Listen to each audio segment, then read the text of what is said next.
En este video vamos a trabajar lo que son las razones trigonométricas para poder encontrar los valores en un triángulo rectángulo cuando desconocemos alguno de los catetos o de la hipotenusa.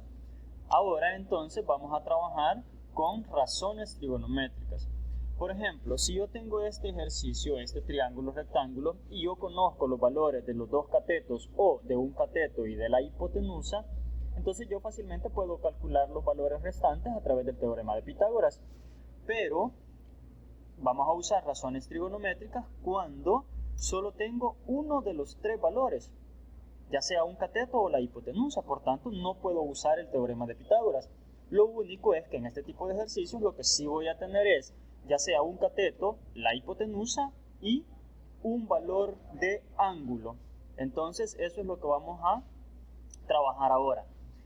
Para conocerlos, vamos a ver qué son los elementos o cuáles elementos tienen o aparecen dentro de este triángulo rectángulo.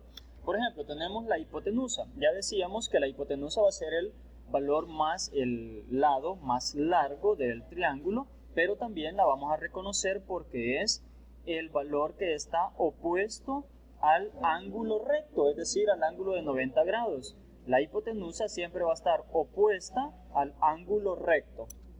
También tenemos el ángulo, pero no va a ser el ángulo de 90 grados que ya viene, o sea, intrínseco dentro de un triángulo rectángulo, sino va a ser el ángulo brindado para el ejercicio. Puede ser teta o puede ser beta, cualquiera de los dos. Entonces, también vamos a tener un cateto opuesto. ¿Cómo vamos a identificar el cateto opuesto? El cateto opuesto siempre va a estar frente o opuesto al ángulo que nos den para el ejercicio, no frente al ángulo recto, esa es la hipotenusa. Va a estar frente al ángulo que nos den para el ejercicio. Por ejemplo, en este caso, si nos dan este ángulo, el opuesto va a ser el cateto que está frente al ángulo. Y también tenemos el adyacente, que el adyacente siempre va a ser el que está junto al ángulo.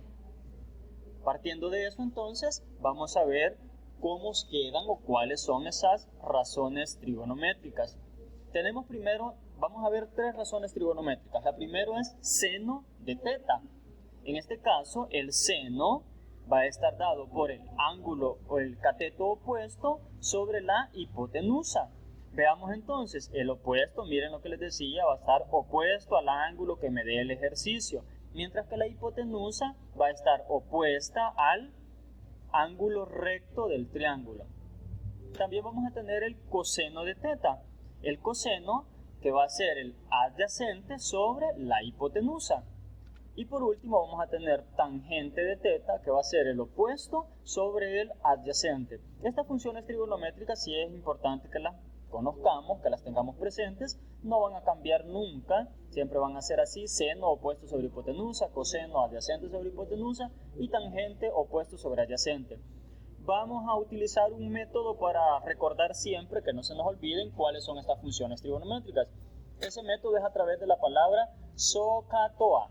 Vean, seno opuesto sobre hipotenusa, coseno adyacente sobre hipotenusa y tangente opuesto sobre adyacente. Entonces este método siempre nos va a servir para recordarlas. El método es la palabra SOHCAHTOA.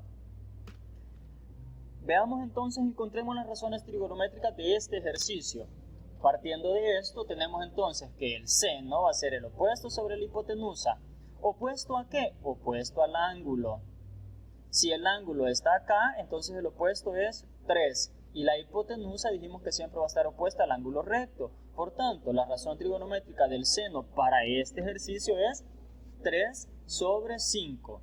El 3 que representa el opuesto y el 5 la hipotenusa. Vamos con el coseno. Coseno es adyacente sobre hipotenusa. El adyacente es el que siempre va a estar junto al ángulo. Entonces nos quedaría 4 sobre 5. Adyacente, que es 4, e hipotenusa, que es 5. Y la tangente nos va a quedar opuesto, que es 3, opuesto al ángulo, y adyacente, que es el que está junto al ángulo.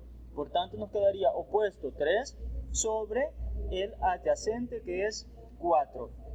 De esta manera entonces se pueden calcular las funciones trigonométricas.